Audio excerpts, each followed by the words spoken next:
The car behind me is my Chili Bowl midget, the one that I won the Chili Bowl with. And what's interesting about that is it's actually the car that iRacing scanned that's going to be available to all the iRacing members out there.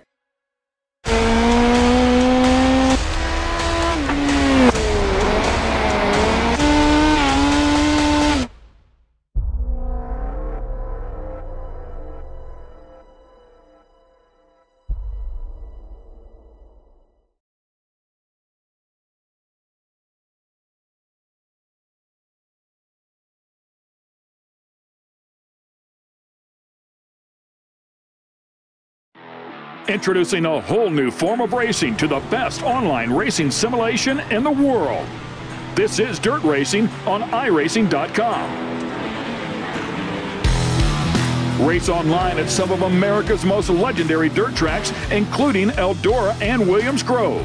iRacing is the premier online racing game featuring NASCAR, IndyCar, sports cars, and now World of Outlaws, the leading sanctioning body for dirt racing. iRacing is easy to use and features a centralized ranking system to make sure you have the best experience at any skill level. With a massive inventory of high-precision laser scan tracks and cars with an unmatched dedication to quality and detail, iRacing gives you the most authentic online racing experience available. Thanks to iRacing's dynamic track system, developed specifically for dirt racing, tracks change over the course of a race, just like your favorite dirt track on a Friday or Saturday night. From a slick racing groove all the way up to the cushion, iRacing's dirt tracks deliver non-stop racing action. Partnered with the World of Outlaws, iRacing is your source for the most authentic dirt racing experience available, featuring 4 brand new tracks and 11 new cars, including street stocks, Legends cars, late models, NASCAR trucks, winged and non-winged sprint cars, with much more on the way. Join the Dirt Revolution on iRacing.com and start slinging mud today.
Hello everyone and welcome to V8 Online's coverage of Monday Night V8 Supercars. It's round 12, it's the finale, and once again we find ourselves with the 14 corners of Road America.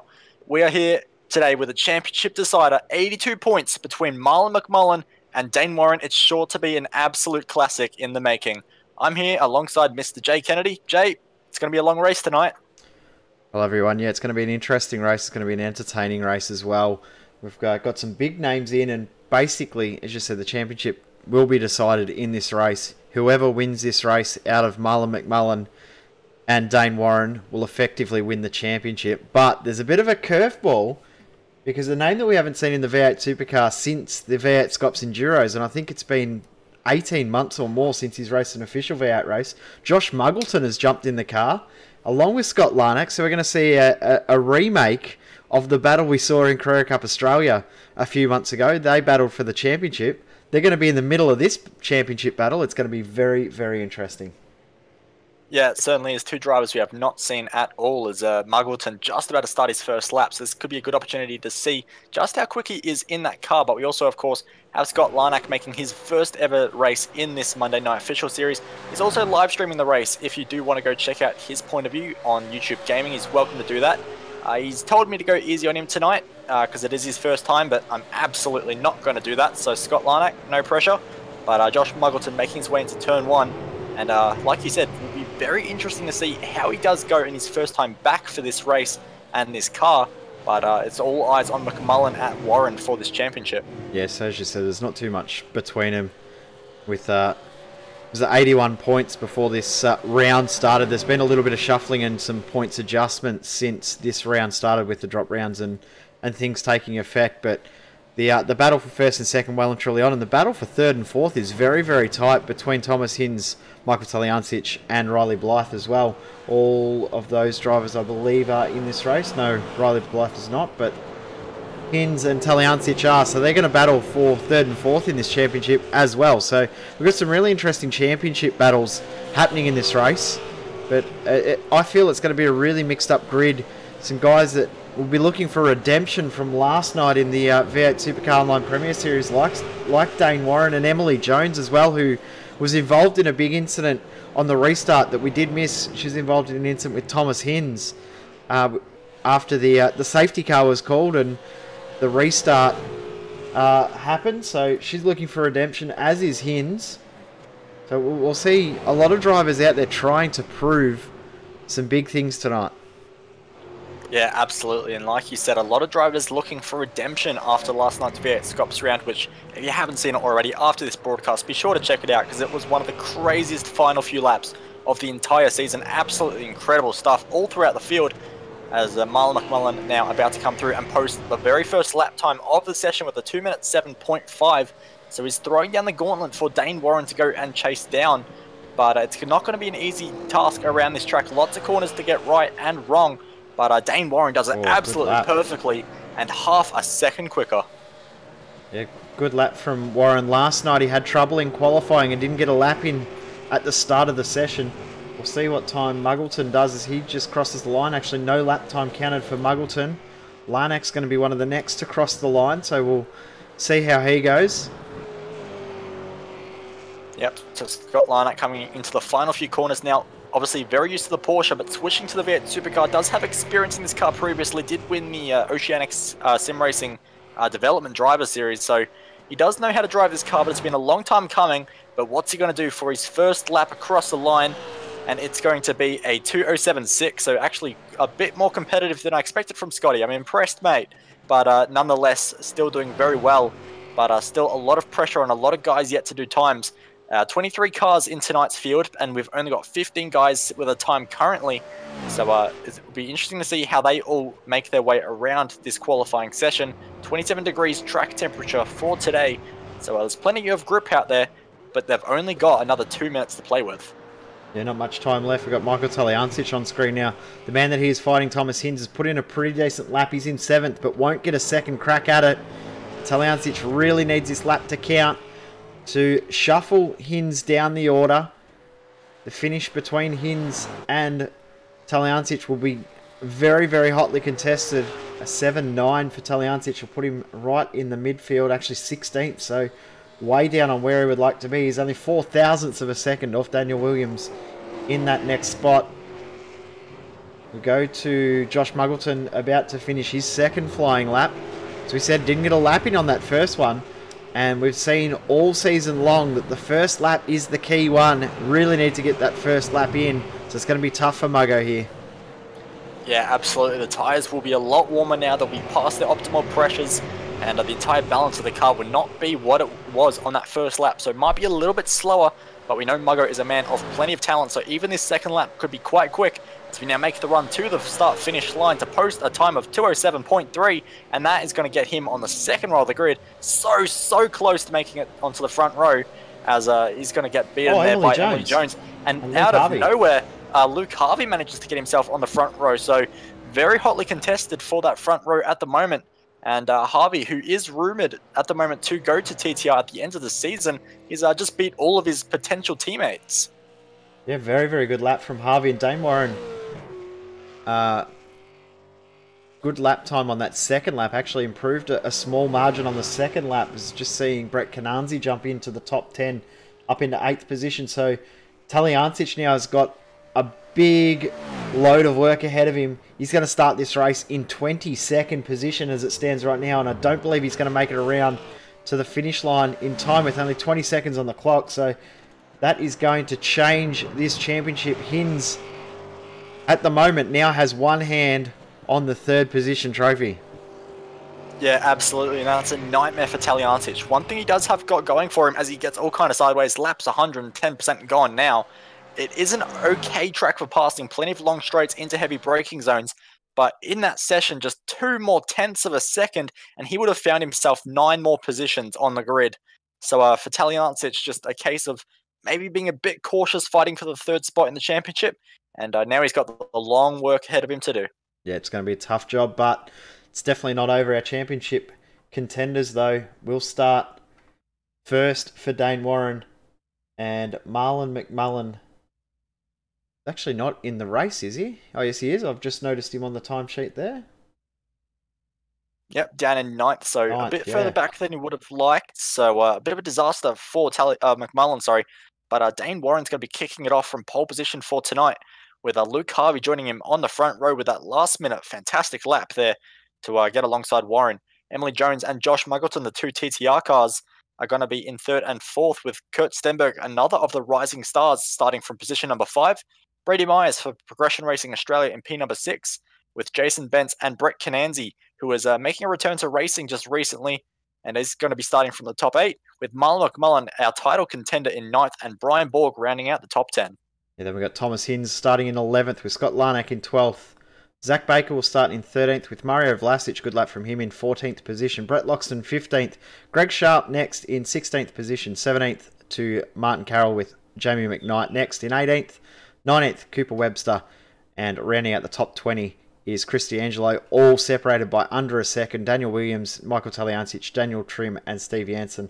The next 4 drivers, but the top 20 under a second. The top 22, 1 second and 11 thousandths. So it's very, very tight.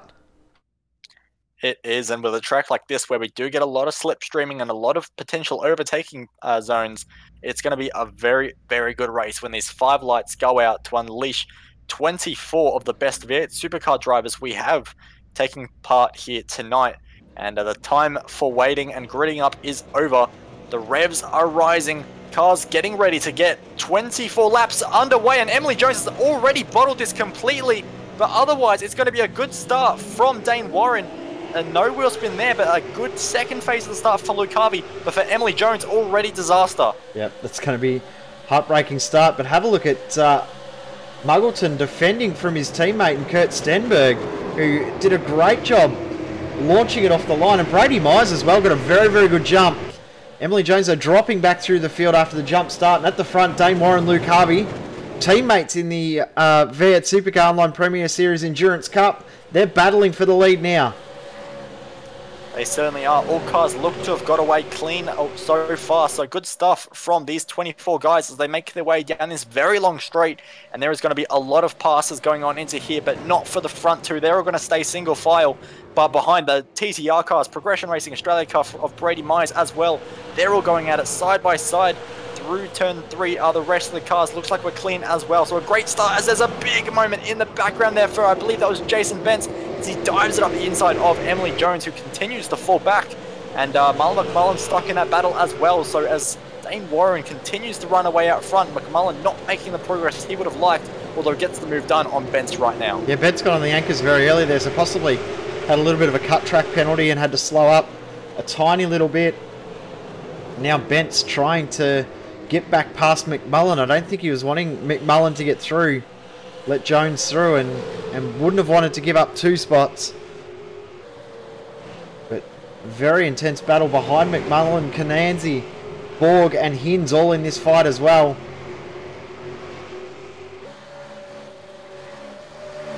Yep, a very tight pack of cars going at the moment there, as you can see there. Yeah, a bit of a look there. So he's getting very racy very early on. There will be 2 pit stops potentially in this race here tonight. 24 laps with a restricted fuel tank.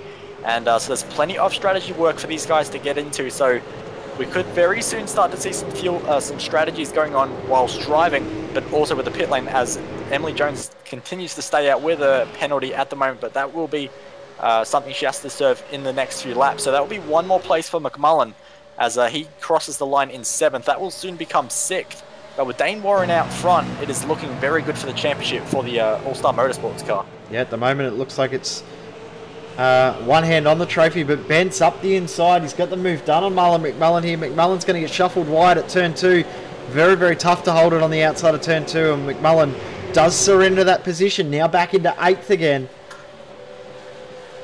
Not going to be easy for McMullen to move forward because ahead of him, some very, very competitive drivers. Yeah, absolutely. Some very fast drivers, and also a lot of teammates as well who can help each other out, as McMullen all kinds of on the rear brakes there into turn number 3, trying to close in on the car in front of Jason Bentz just a little bit too much, and just asking too much of the car in this early stage of the race. Tyres still a little bit cold, and very cool conditions as well here today, so it could take a while for these tyres to heat up a bit more. But for McMullen, he has to start making progress very, very soon, or else this championship could be over in the early stages. And just think back to that tough race he had at Interlagos as Cananzi gets shuffled wide at the exit. Hurry Downs and through Carousel. He's lost 3 spots there as Brady Myers. Yep, Brady Myers slowing on the exit of the Carousel, so I'll try and get a look at what that was, and that was a huge cut there. Oh, Vlasic! Vlasic in the fence! And look at this, it's created all kinds of cars side by side, almost 3 wide in places there, as they now funnel their way down into turn number 12. Looks like they're all going to get settled. Brady Myers with a big move to the inside, trying to recover any kind of time he can after dropping back, but this is a big gaggle of cars now, and they're all neck and neck. Just going to get a quick replay of Mario Vlasic getting shuffled out in the fence because he was side by side with Brady Myers through the kink. Just a little bit too wide. And as he's come back onto the track, that caused that massive shuffle in that pack. As we come back live, Jason Bentz now right back on the tail of Emily Jones. Yep, and it'll be interesting to see how Emily does in fact defend this position, because of course she still has a penalty to serve. So it'll be interesting to see if she just lets it go or if she's willing to fight. Of course, didn't have the best race in Scops yesterday, so she might be looking for any kind of fight she can just to have a bit of fun. And speaking to her on the weekend for the virtual sim racing showdown, Emily Jones actually really quite enjoys this official series. She actually said she finds it a little bit more relaxed and a lot more fun than Scops at times, just due to the pressure that is on those Sunday nights. So regardless, Emily Jones, no matter with a penalty or not, she'll be having fun here tonight. But for Jason Bentz there, as you see the TTR car just running a little bit wide, Jason Bentz looking for a move very, very soon.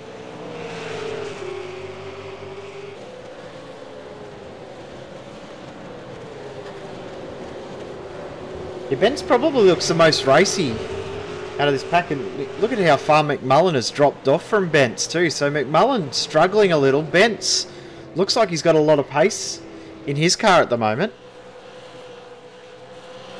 Yeah, absolutely. Of course, started in position number 7 and is already beginning to really attack a lot of quick drivers, and pulling away from McMullen in the background as well, as he just dips 2 wheels on the dirt there. So he's definitely pushing as hard as he can at the moment to make some positions. So he's doing a great job at the moment. Stenny. In front of him. Who's that? I think Stenny. That's Stenberg. Yeah. So big moment, and he's going to come right in front of Emily Jones, the 2 TTR cars side by side. And with the race pace that Jason Bentz has at the moment, as he goes side by side contact, is forced into the weeds. Big moment. Lucky not to lose a spot there to McMullen there as well. But now Jason Bentz, if he can get back into his rhythm, get cool again as Emily Jones dives into the pits for a penalty, Jason Bentz now has the potential to make himself into the top 5 very, very quickly. Well, now into the top 5, and the pace that he has got, I think it won't be too long before he rounds Stenny up and could even catch up to the back of Muggo. See what Bentz can do. It's meant, though, with that shuffling, that McMullen has caught back onto the tail of Jason Bentz now. Just behind too, Brian Borg is defending quite aggressively from Thomas Hinds, who has a bit of pace. Greg Sharp, Jamie McKnight, and off in the dirt in the background of Scott Larnack. Cooper Webster also involved in this one. Yeah, this is a fantastic scrap at the moment. A lot of cars really close together. and looking like they're having a lot of fun fighting one another, as at the front of this little pack there, they've got some very racy guys going on. Cooper Webster really beginning to attack the back of Jamie McKnight. We'll see if a move is done into this corner, and he thinks about it, but not quite. But Greg Sharp also looking for an overlap, and he's thinking about around the outside here. Can't always do that. It is possible, but very tough to do with that kind of overlap. So he just pulls back in line, but he gets a huge sideways moment. Had to lock it up to avoid contact into the rear of Webster. He's going to come under pressure from Mario Vlasic. Larnack in the background ran a little bit wide. Down the hill, side by side, Williams and D'Angelo. Williams is going to hold that spot. Interesting battle pack, this one, though. Yeah, it certainly is. These guys are playing for keeps back here for position number 14, I believe, at the moment. So Jamie McKnight managed to break away from Cooper just a little bit. And Greg Sharp also just in some clean air now as well after that huge moment at turn number 6 under the Corvette bridge. So he'll be trying to regather his thoughts and close back into on these 2 cars in front of him to continue this fantastic fight that was going on. So we'll see what he can do in the next few laps, as Larnack trying around the outside there of the driver of Mario Vlasic that was. So he's not giving up either in his debut in this series, but for now it's going to be a very, very tough ask to find his way past a lot of these guys. Vlasic actually defending a little, which is going to compromise his run out of the final corner, and Larnack's going to have a run, and Daniel Williams is going to get a very, very good run. Larnack could get, or should get Vlasic, but Williams might get Vlasic and possibly Larnack as well with the run that he's got. Oh, here we go, traffic out of the pits as well. That could have been very messy, but they all keep it under control, and in fact, it is Williams that does get past Vlasic as well, so a great bit of opportunistic driving from Williams. They've got a great exit, and they managed to take the advantage, and already looking quite racy on the back of Larnack. So we'll see if any moves can be done there, as now Chris D'Angelo, Mario Vlasic with a huge moment, so D'Angelo going to have a fantastic run on Vlasic there, so Vlasic might be losing 3 spots in under 4 corners. Just going just ahead though, side by side, into turn 3, and a little bit of a touch. Brady Myers and Brett Cananzi, that was side by side for the entire straight. And Myers almost held it around the outside. Vlasic has held on from Chris D'Angelo, but Steve Jansen's closing up to the back of those guys fairly quickly. But Brady Myers trying to get himself back into the top 5 as he was at the start of this race. He's got a bit of a tough job with Brett Cananzi ahead of him at the moment. Yeah, absolutely. Cananzi, a very great driver, and very used to defending against guys of very high caliber. So he'll be used to this pressure, so no sweat off Brett Cananzi's head. But for Brady Myers, a very tough challenge. We know he has so much pace in that Progression Racing Australia Commodore, and he's really improved so far this year. He's come from just scraping into the top split to really being a contender at a few rounds. So he's had a fantastic year, and with just 1 more week in his 2017 Season 4, he'll be looking to make the best result he can. But right now, Cananzi not making it easy, but the driver in front as well, Zach Baker, just having a few issues as well, just making apex and slowing the car down a bit. So that could help Brady just bring Cananzi a little bit further to him. Well, the double draft as well is going to help down these straights with Myers at the back. Cananzi will get some draft, and then Myers will get the double draft. He's very, very close now as Brady Myers, so won't be too long before he's back shuffling and trying to get positions. Pit stop's not too far away as well. We saw last night that fuel saving from the first minute of the race is a very, very big factor in passing cars. It is a track that you can get passes done, but it is easier to pass cars in the pits. If you can save a second worth of fuel in the stop, much easier to pass a car then than out on the track. Yeah, it is. It's a lot easier, but at the same time, this is a track that does reward overtaking, as Brady Myers now gets the overlap on Brett Cananzi, and they're going to take it side by side down the straight. So Myers not playing fuel strategies just yet. He's gone maximum attack, trying to utilize the pace of that Commodore, and job done there. Very nicely done. Bit of wheel spin on the exit, so has to cover Cananzi, but that should be job done for Brady Myers. So his next target will be Zach Baker in the Falcon just ahead, but like you were saying, there is a lot of opportunities in strategy here tonight with 2 pit stops to do something with fuel a bit different to others, save fuel, or run a bit more aggressively, and you can really make it pay off for you. Tell you what's a little bit interesting. Just ahead, Muggleton has now been caught back up once again from Stenberg, and Bent's just had a massive moment coming out of the carousel. But Bent's has got close, or stayed with Stenberg after Stenberg's mistake, and Stenny now right on the tail of Muggleton. And McMullen staying with them too. Yeah, exactly, and McMullen now really beginning to buy his way into this fight, so it wasn't the best of starts for McMullen ever, but he's got a podium position right in front of him if he can find his way past the Laser Racing and the Trans-Tasman Racing cars. So McMullen definitely staging a comeback at this stage of the race, but a lot of that is helped due to Josh Muggleton, who is not looking particularly comfortable at the moment. A bit of a moment there on the exit of turn 14, and that gives his TTR Rising Star teammate, Kurt Stenberg, a massive draft advantage, and we'll see what he does with that. If he does go for a move on his teammate Josh Muggleton and decides to just lift off a bit easy and save a bit of fuel, so Stenberg just choosing to stay behind his teammate for now, but with the speed difference between the two of these drivers, I can't see it being too long before Stenberg gets past done. No, I think he'll get it done very soon, but we're back on board with Brady Myers. He actually got the move done on Kananzi into Canada corner and then ran a little bit wide. Kananzi got him back, and the drafters brought them back nose to tail once again. We head down the second straight. We're seeing first round of pit stops actually starting to happen as well with Scott Larnack in. But up the inside, here comes Brady Myers again, looking to get this move done for the third time. And he does this time. Or does he? A bit of a half move there from Kananzi and almost got to the back bumper of Brady Myers. But for Brady Myers, a bit of deja vu, but he finally gets the job done on Brett Kananzi, at least for now. With the way these two are fighting, it could very well be on for young and old into turn 3 for the third lap in a row for these guys. Doing a fantastic job against one another as Kurt Stenberg continues to hound the back of Josh Muggleton. And Jason Bent's really beginning to buy his way into this little fight as well. So he's made a lot of progress on this lap as well. So Jason Bent's doing a fantastic job. Commentator's curse in the grass. Keeps it on the track though. And this could be a really interesting four-way fight with the pit stops just a few laps away now. Just going to need a Cup Price Racing replay of an incident. Brett Lockstone unfortunately is out of the race with an issue. Happened a couple of laps ago. Just trying to see if I can get a replay working of it. Doesn't look like I'm going to be able to. But ran wide at the carousel and ended up in the fence, unfortunately out of the race. The pit window, as I said, is open and in comes Bentz. No, fakes it. McMullen was going to follow him in.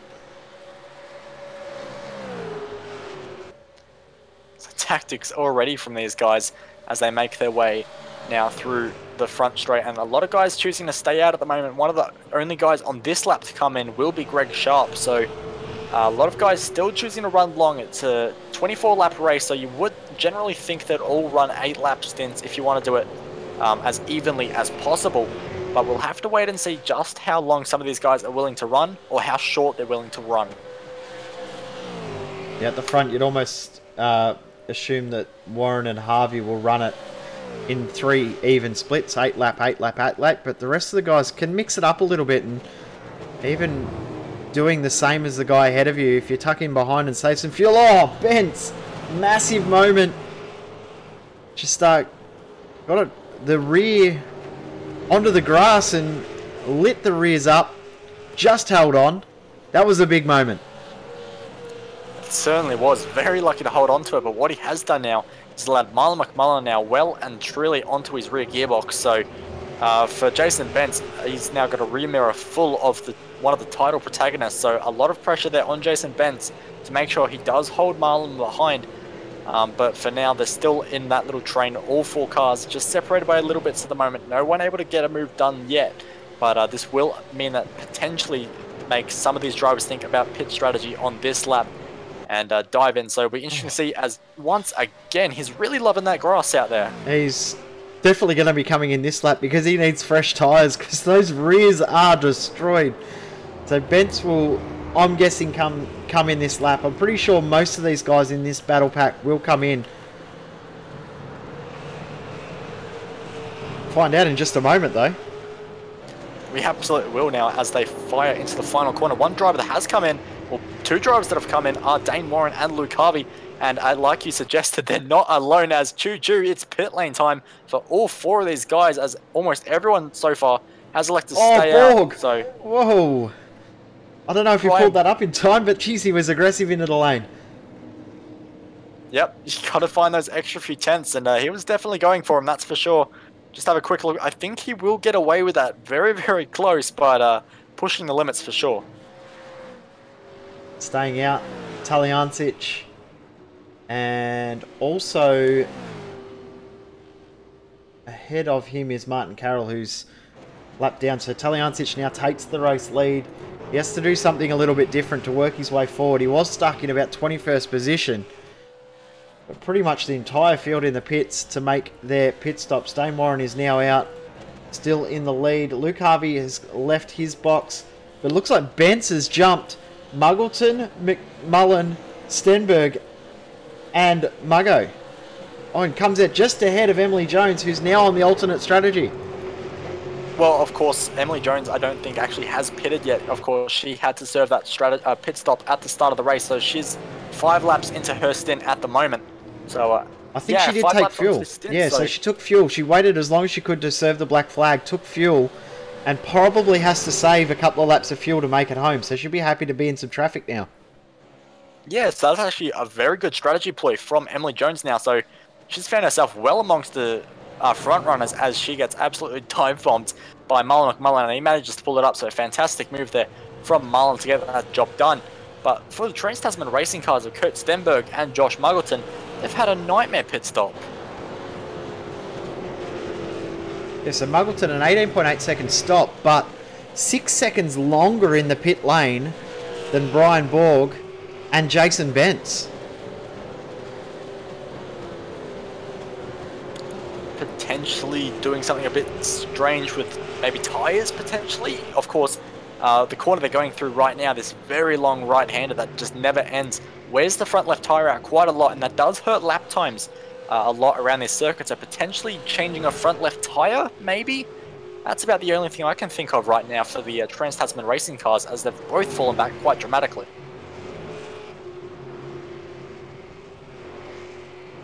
Yeah, very surprised that they've really messed up the way that the pit stops are worked out there, unless they've decided to get out of the championship fight and drop in behind, or try and work a way that they can help Emily Jones move forward.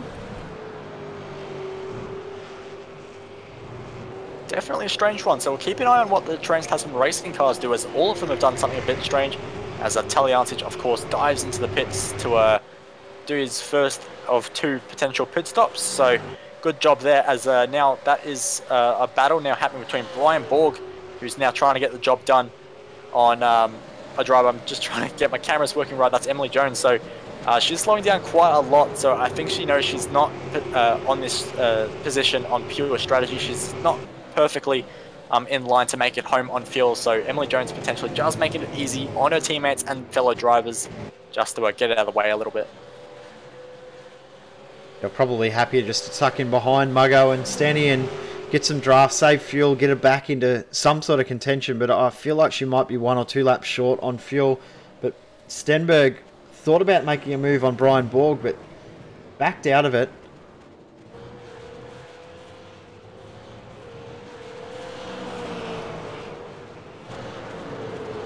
Good fighting happening between these guys at the moment. The Laser Racing cars showing a lot of pace in this final half of the season. Not drivers we often see fighting at the very top, but they've done a fantastic job at the moment. And for 2018, they could really prove themselves as contenders, as Jason Bence and Brian Borg both really showing some fantastic pace of late. Yeah, Bence has been the biggest improver, I reckon, in this series over the last few weeks, and probably this season. He's really stepped it up to the next level. Fantastic to always see new drivers coming in and just challenging the regular names that we always see up the top. So one of those names, of course, was Dane Warren, who is now absolutely blitzing this field with a humongous lead over Luke Harvey. Those guys are separated by quite a fair bit now. So Dane Warren doing everything he needs to do to win this championship at the moment. Luke Harvey holding second, with Jason Bence doing a great job on the podium at the moment. McMullen with a fantastic comeback through the field as it stands, sitting in 4th at the moment from 9th on the grid, but still needs to dig a little bit more if he wants this championship. Yeah, needs to have something happen. I was just seeing the incident for Steve Jansen. It looks like at Canada Corner he's off in the dirt. Not exactly sure as to why. We'll try and pick up why though. Thanks again to Cut Price Racing for their continued support of us here at V8 Online. We greatly appreciate their support, and if you're in the market for some new go-kart equipment or sim equipment, be sure to check them out. Absolutely. Would be a fantastic Christmas present to get yourself some new sim gear. Just might have to hide it from the missus a little bit and hope she doesn't see it, of course. Trying to get away from the rigs as much as possible, but for these guys right now, they're all doing a fantastic job and having a really great fight as well. Kurt Stenberg now really beginning to close in on the back of Brian Borg now though, so that battle's not over just yet. And Josh Muggleton could also potentially get his way back into the field, into this fight as well. But those TTR cars, still a very large question mark over what they're doing with strategy, but still looks like there's plenty of pace in there, so they're trying to move forward. Just something weird happened in that pit stop where they've moved backwards.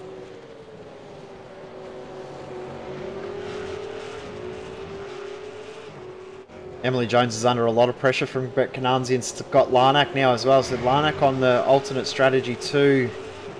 Cananzi on the freshest tyres out of this set.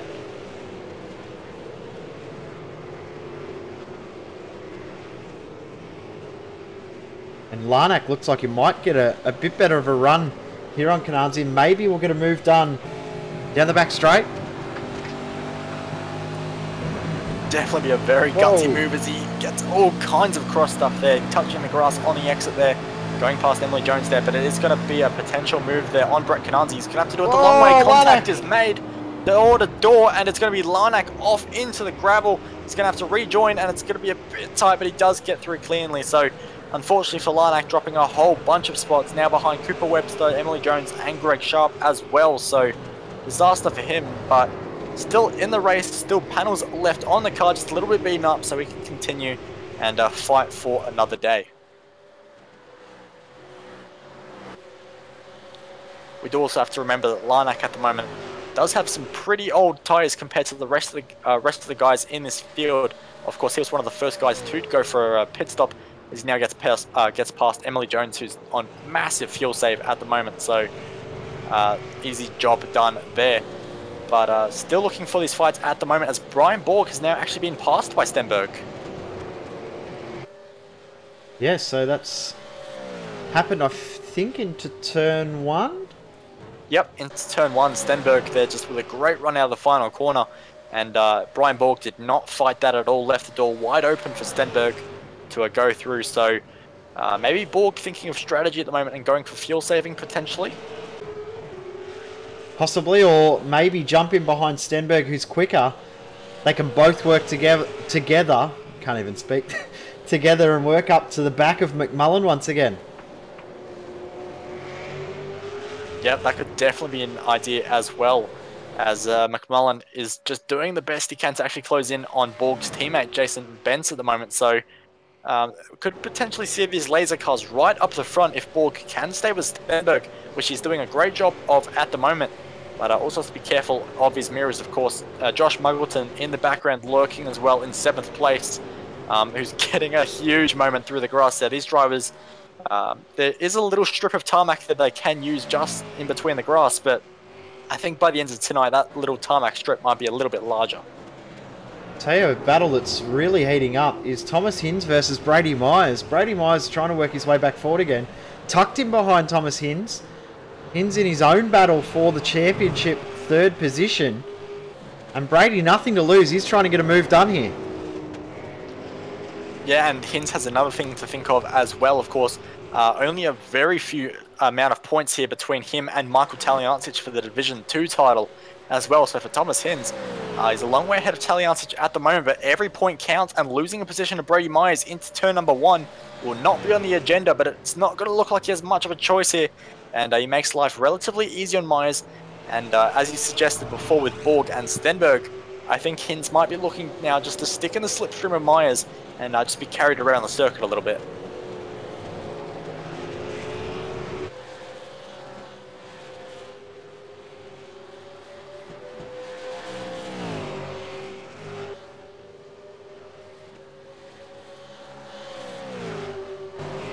So now Battle this pack behind battle Greg Sharp. Sorry, I was just going to say, I've just noticed a big battle pack behind Greg Sharp. Kananzi's dropped back into this pack.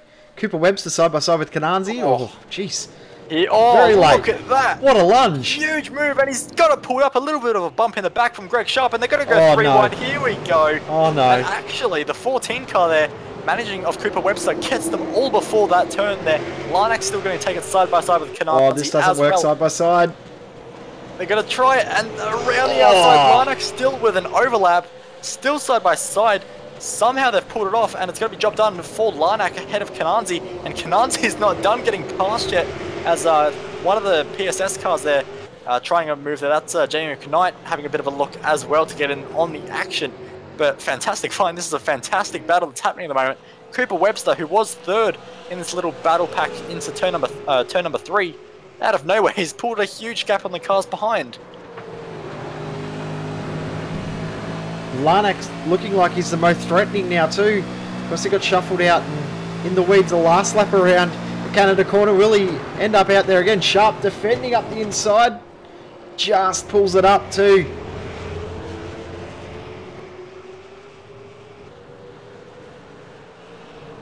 Yeah, fantastic fight between these guys at the moment. Greg Sharp under a lot of pressure. And also the battle pack behind of Kananzi, McKnight, and Daniel Williams also very, very tight as well. So any one of these 5 guys at the moment could make a move into turn number 1. As Greg Sharp just trying to do a little bit of a fake into the pits. One driver that will come into the pits is Emily Jones in the background on that very alternate strategy. As look at Daniel Williams, he's very close to the back of McKnight at the moment. We'll see if he gets the move done, getting pushed around just a little bit, but in fact it's McKnight going up the inside of Kananzi into turn number 1, and they're still side by side, a bit of an overlap there. So we'll see how these guys do funnel their way now into this next braking zone. McKnight still on the inside, Daniel Williams with the potential to get past Kananzi as well. It's going to be a huge drag race now out of this final corner. Kananzi in the grass a little bit, heard his exit, but he will have the slipstream of McKnight. So this is going to be on for young and old into this next braking zone of turn number 3. Larnack going for a move on the inside of Greg Sharp as well. Late on the brakes. He's going to get it done. Look at Daniel Williams. He's locked it up along the that's a bit too deep. He's gone way too deep, and he's off into the weeds now in the marbles. And that is his little battle pack gone for now. Larnack did get that move done on Greg Sharp, but behind it is all as they were. I think they're going to settle down for a little bit now. They're not too far off coming into the pits for their final pit stop. It's going to be a tough job for Emily Jones. She's going to have to try and do 11 laps, sorry, on a tank of fuel. It's going to be almost impossible. But a battle pack that is starting, or a battle that's starting to heat up again, is McMullen, who's closing a bit of a gap to McMullen, to Bent, sorry. Yeah, absolutely. So it's a very tight little fight at the moment going on between these guys as well. And of course, a podium spot on the line for these as well. So lot on the line here, and a lot of drivers behind still closing in a bit. Muggleton just dropping off the back of Borg a little bit, but Borg and Stenberg definitely making inroads on McMullen and Benz as well. So if there is any strategy calls that we saw in the first stint from the TTR cars, and if that does benefit them in the second stint, we could have potentially a 4 or even 5 car train if Muggleton can get involved as well for the podium spots.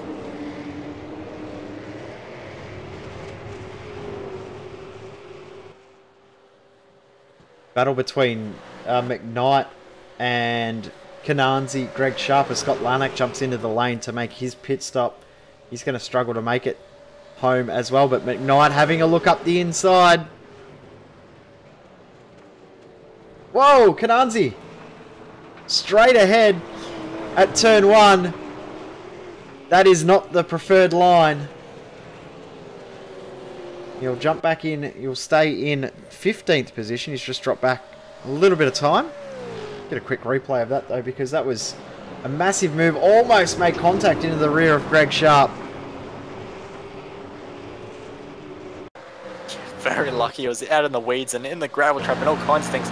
Kananzi does a lot of drifting, but he was doing a bit of drifting in the gravel trap as well, just trying to keep everything together, and lucky to only lose 1 spot like you said.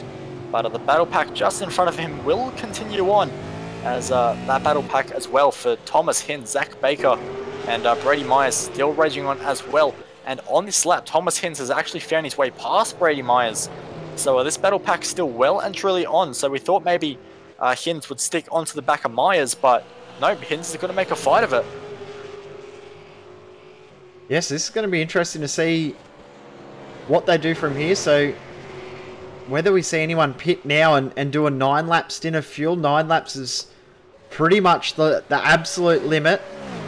We saw Michael Taliancic do 9 in his first stint to try and shuffle his way forward, and he has. He's made his way up into 16th, but it's going to be a very, very tough job to do 9 laps to a tank of fuel. We're seeing most guys only be able to do the 8. Will any of these guys jump into the pits? Yep, that's what we're waiting and seeing, and so far every single one of them choosing to continue on their merry way. So no one playing too risky with strategy at the moment, which is quite surprising, I would say, but we don't know how much fuel saving they have done, so we don't know how much fuel they need to make it to the end. So maybe running long does fit their strategy a bit better than playing the early card and not going for the undercut. But that's one thing we'll have to wait and see. Now on lap 16, so if they're going to pit on any lap, this is the most likely lap, and we should see a flurry of action at the end of this lap. Yeah, Greg Sharp has jumped in, so he's the only one to jump out of that pack. But have a look at the gap that Dane Warren now has. 14 seconds he leads this race by. He's done an absolutely fantastic job, and managing to keep on his own merry way in clean air, so fantastic for him. So we'll see how this all pans out at the strategies, and if any kind of inroads can be made, but I'm not sure anything's going to be happening for Dane Warren.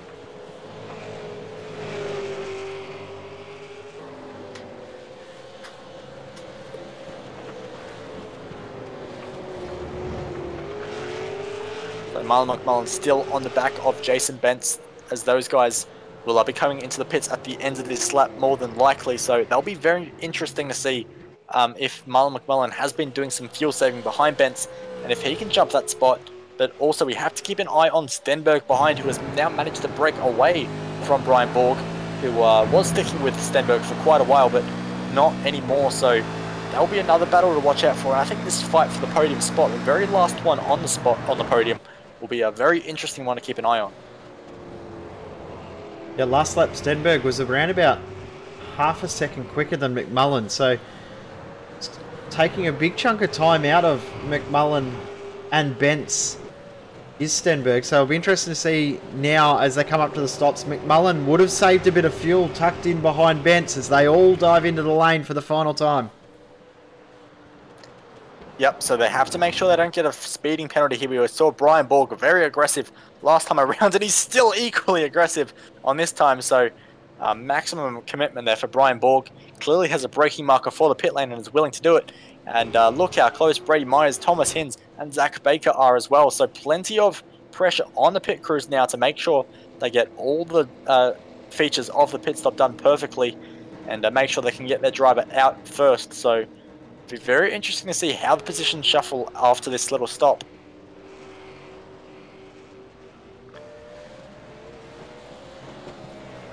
And as all these guys are just jumping into their pit box, Dane Warren is already away, and he's actually side by side with Michael Taliancic, who hasn't made his second stop.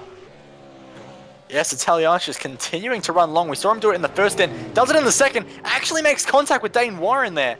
So contact between him and between our current race leader and our effective race leader.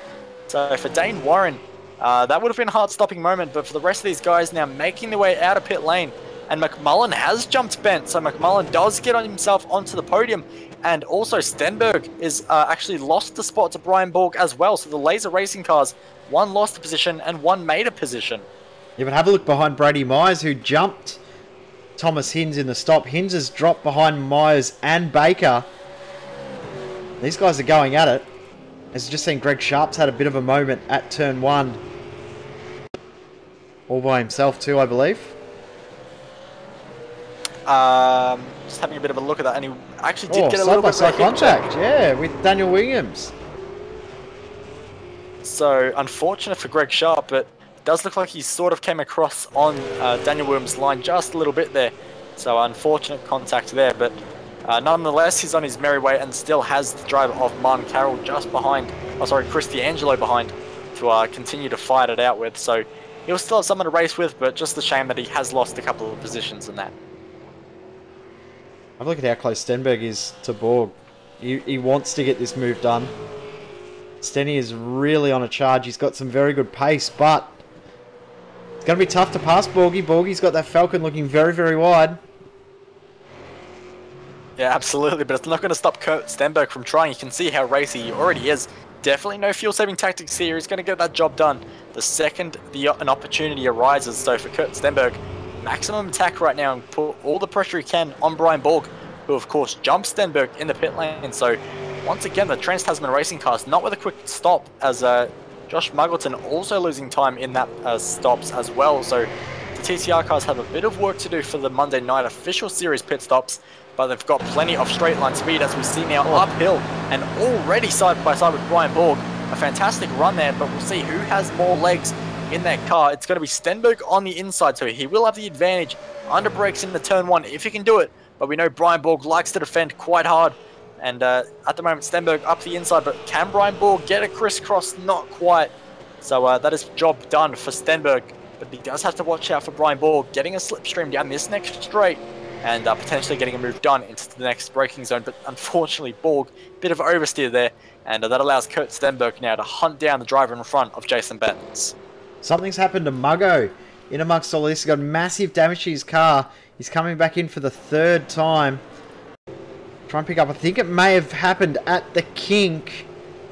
Cut Price Racing replay on screen now, and the car looks fresh here, so we'll stay with this replay. I feel like something has happened to him at the kink here. And here he goes into the dirt and bang into the concrete fence. There it is. Actually got it a couple of times too.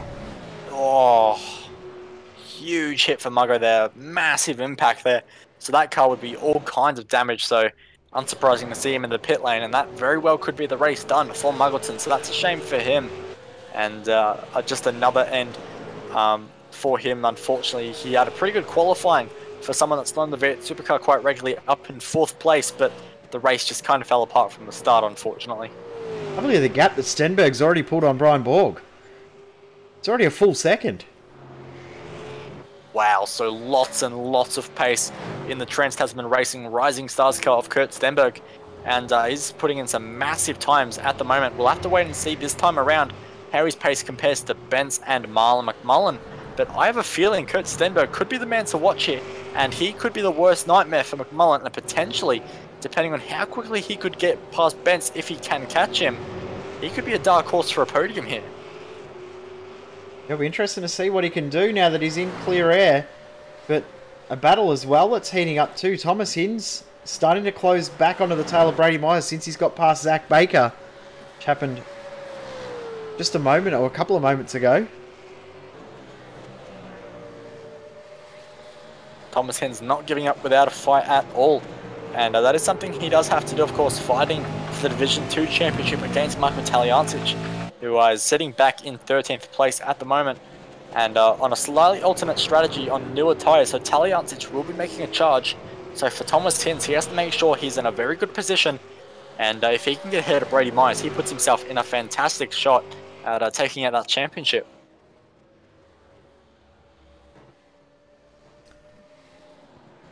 You'll see what he can do. And just seen Brian Borg's actually had a mistake at that corner too. So they're going to have Brian Borg right in front of them now. See what happened to Borgie, but I heard a car slow and I couldn't quite work out what it was. A humongous moment on the rear brakes was what sent him. I think he got a bit on the white line, which does not have the grip when you jump on the brakes. And a huge drift. He is incredibly lucky to get away with that. Wow. Did a great job to pull it up. You heard that the engine was pretty much stalled while he was chucking it back down the gears to try and slow it down. And Brady Myers almost in draft range, so we might see the battle between Myers and Hinds close up and be a proper battle for 6th position. Yeah, that'd be fantastic. And if Thomas Hinds could get both those spots, that would well and truly put himself in a fantastic spot for the Division 2 Championship. But for Brian Borg, he's going to do his best just to run away from Brady Myers, who has a bit of a moment under brakes there in the Canada corner. So that battle between him and Thomas Hinds is now well and truly on. And if Hinds can hook up the final turn 14, he might be able to get a job done into turn 1 as Myers once again just running a bit wide, getting oversteer and costing himself. That was a big moment again for Brady Myers, and lucky to hold on. And Hinds will have a run this time up the straight.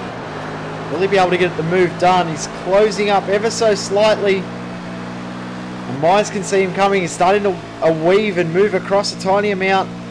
Hinds is going to have a massive dive bomb. Won't be able to do it. Not many laps to go. We've only got 5 to go in this one. It's gone by very, very quick. But Brian Borg is definitely going to get involved in this battle with Myers and Hinds, because he is dropping back very, very quickly. And Brady Myers on a charge right now, as is Thomas Hinds. So this is well and truly going to be a fight for 6th place, like you alluded to. So this is going to be a really good fight between those guys. I'm wondering if Brian Borg, we saw how much he jumped. Wondering if he short-filled the car to try and get some track position. That's why we're hearing the engine shutting off. He's saving fuel. He hasn't got enough fuel to make it home, and that's why he's getting caught up in this battle. Yep, and Brady Myers is going to be the opportunist, and he's going to dive it up the inside very close, not leaving much room at all, and pushes Borg out into the weeds. That's going to allow Thomas Hinds to have a much better line through this right kink and potentially get the run into this braking zone. Not going to happen at the moment. He goes for it anyway. No, backs out of it. So for Thomas Hinds, playing it safe just a little bit, but yeah, Brian Borg really struggling on fuel now, so he made up a lot of spots in the pits, but he's paying the price for it now.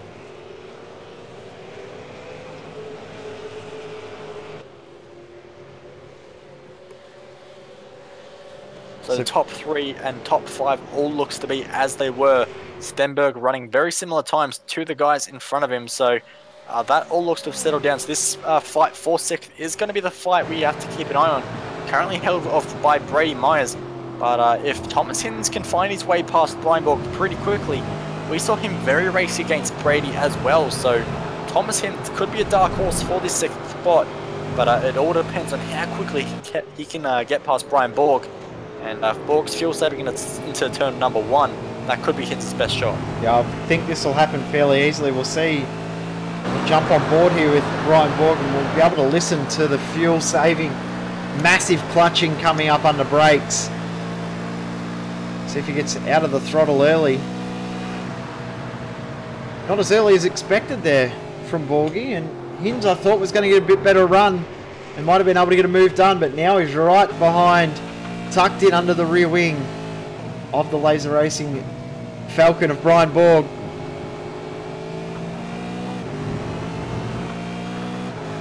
Yeah, this is just allowing Brady Myers to stretch his legs a little bit as Thomas Hinds trying to get the slipstream on Brian Borg. We'll see if he can do anything into turn number 3.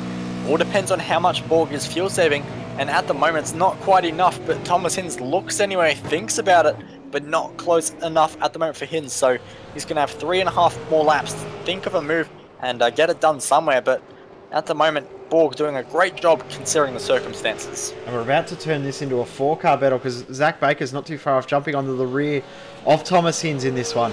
So Borgie may lose 2 spots depending on how his fuel situation is. He looks very, very vulnerable right now. Yep, so we'll have to see what Brian Borg can do. This is a good opportunity not many think of to fuel save, is this carousel. You can actually lift off a bit earlier. Sometimes you're on the brakes through here to rotate the car, but if you can just lift off and be off throttle the entire way through, there is a little spot where you can do a bit of fuel saving as he now fires it in through the king, very high speed, and a maximum commitment for both of those guys, Borg and Hinds. And this is another opportunity for Hinds. He's not quite close enough yet, but with Borg already fuel saving off the throttle, sending it. He thinks about it, can't quite get close enough, but Borg was definitely off the throttle so early there, so he's definitely still critical on fuel, and he has to continue fuel saving. And with Hinds just trying to close in, is very close now, closer than he was on the last lap around. So this could be Thomas Hinds' best shot to get a job done. In the slipstream now as they head uphill, a very high gradient there. So you're scrubbing off a lot of speed if you are the lead car, and you can see Thomas Hinds already closing in rapidly, and he's going to think to the inside now. Brian Borg, let's see if he does any fuel saving or if he fights everything he can for this position, but he's going to let Thomas Hinds through relatively easy. Gets a bit of a moment actually on the middle of that corner, but Thomas Hinds gets himself through into position number 7, and now has an opportunity to catch down Brady Myers, who has not escaped as much as we thought he would. jump on board with Brian Borg and see if he's still going to be fuel saving coming up into turn 3. And look at how early he's out of the throttle. Way before any braking was done. So still massive amount of fuel saving needing to be done from Brian Borg to make it home. And he's going to be vulnerable to Zach Baker. And behind even further, Cooper Webster could almost catch up to the back of Borg depending on how he goes here. Yeah, he absolutely could, as Webster doing a fantastic job at the moment to punch in lap times, and Borg just continuing to fall back a little bit. Just over 2 laps to go now for this race, and Brian Borg really beginning to falter. So Zach Baker is going to be next on the agenda to get past the Laser Racing car. But for Brian Borg, this is a tale of what could have been. Of course, had that big moment at turn number 3 where he lost a lot of time, and if it wasn't for that, potentially he could have even held off Brady Myers. Oh, Baker in the background had a massive moment through the kink. Just held on. And Borg is now vulnerable to Baker, who looks like he's got a bit of pace, but really pushing the limits of the car. As Brady Myers has a little bit of an internet issue as well, so he just disappeared from the sim for a moment. This battle, pretty much the only one on track at the moment. Actually, Scott Larnack versus Jamie McKnight is getting rather heated as well. McKnight a little bit quicker last couple of laps than Larnack. Yeah, 2/10 in that last time around, so Jamie McKnight well and truly in slipstream range now, so even if he can't get it past Larnack into the pits. Yeah, so Larnack we actually saw at the start, he pitted on lap 7, pitted on lap 13, now pitting on lap, pitted on lap 14 and now on 23, so had to make 3 fuel stops. Not able to make it home the same as everyone else. As Baker now side by side with Brian Borg through turn 2. Oh, big moment for Baker there mid-corner, and that's just going to kill his straight line speed down this long straight, and there's going to be no chance unless Brian Borg has to do some pretty drastic fuel saving. So we'll keep an eye on Brian Borg's speed, and he's already off the throttle, so actually Zach Baker is going to get a shot. So Brian Borg lifting off massively. Baker, huge moment on the rear brakes, barely slows the car down. Borg thought about an over-under, but Borg is really struggling for fuel now. He's lifting off over 400 meters before the corner. Yeah, Borg is really struggling and may not make it home, looking by how aggressively he's saving fuel. But have a look at how close Thomas Hinz has got to Brady Myers already. It's gained around about 4/10 this lap. Wow, Hinz is absolutely flying at the moment. Brady Myers really struggling at the moment to keep that challenge off. I was surprised Myers wasn't able to pull away from Borg as much as we thought. So now that Thomas Hinz is unleashed from Borg and really beginning to apply pressure, Thomas Hinz is looking a really good shot at this as he actually cuts the inside corner, which forces him out wide there through the kink. So he loses a little bit of time to Myers. So he might only get a single shot at this on the final lap if he's going to get that 6th spot. Yeah, Dave Warren has already crossed the start line to start the final lap of this race. The final lap of this championship, which has been hotly contested. Great to see that we've ended up with 2 drivers in contention in the final race, but Dane Warren looking at this stage like he will win his first championship and proving as to why with drives like this. Yeah, he has done a fantastic job, of course. Shocked everyone in V8 Scops when he came out of nowhere to take a surprise pole position at Sebring with a fantastic lap there. And just since then, he's been on a roll of form and continuing to improve and put in really top performances, which have definitely caught the attention of a lot of top teams. But apparently will be staying with All-Star Motorsport, so he'll be looking to bring this team up the field next season. And they will definitely be a very strong team. And they'll be a team that could challenge the likes of Trans-Tasman Racing, Evolution Racing Team, and Team TTL. So All-Star Motorsport's on the rise, and Dane Warren definitely the front runner to lead that team. They're big signings that they've picked up with some very, very good development series drivers into their team recently as well. So they're definitely an up-and-coming team and one to keep an eye on. And this is looking at this stage like it will be the first major championship. They cleaned up the OSR V8 series, the development series, and the official series. The Wednesday night open series. But looking at this stage, like it will be Dane Warren to pick up his first iRacing official V8 Supercar Series Championship. Yeah, it definitely looks that way. 19-second lead at the moment over Luke Harvey, who is doing a bit of fuel saving himself. So for Dane Warren, exiting the final corner, it's been pure dominance from pole position. He's going to soak it up. This is going to be his first ever championship. All-Star Motorsports, Dane Warren, you guys, you're the champions. Big congratulations to Dane Warren. Mullen McMullen's going to come home in third in this race by the looks. Unless Jason Bentz can pull something magical out in the final corner. And Luke Harvey, a great drive from him in rumoured to be his final race as a privateer. He comes home in second with Mullen McMullen in third. Jason Bentz is going to hold on for fourth, and Stenny not quite enough to catch up to the rear of Bentz in the end. Myers is going to hold on for sixth, and Hinds will come home in seventh to seal third in this championship. So well done to those three. Will Brian Borg make it home? He just does. And is now out of fuel. Just crossed the line. Incredible stuff from Borg, and manages to hold on with the slow amount of fuel he does have. Daniel Williams comes home, and he actually cops across the line, and he's going to allow Taliancic through. So Daniel Williams at the death loses 13th spot, running out of fuel there. So nightmares there as one of the SDC racing cars blows their engine in celebration. They don't have to be used anymore. The season's done for, and the last few drivers now just coming across the line to get their finishing positions. But there we go. Our championship is done. Season finished. And Dane Warren and All-Star Motorsports, even though he crashed on the final lap of the race after the checkered flag, he binned the car at turn one in pure pleb style. It's been a fantastic season for Dane. It has, and I think the real turning point was that race at Interlagos a few weeks ago when Mullen McMullen had some pace in qualifying and then just ended up with a 0-point scoring round, and Dane Warren ended up picking up the win. I think that was the race that changed how this championship ended up becoming, how it ended up playing out. It was a real turning point in this championship. Big congratulations to All-Star Motorsport on picking up the win. Unfortunate end for Mullen McMullen's championship attempt, but a great result in second. It's a very, very tough championship, and again, well done to Thomas Hinds, who finishes in third in the championship. Yep, absolutely. So, run through our race results, of course. Dane Warren wins from Luke Harvey and Mullen McMullen for the podium. Jason Bentz, who's doing a bit of lawn mowing at the moment on his parade lap, he manages to come home in fourth with some really good pace, and he'll definitely be someone to watch out for in next season.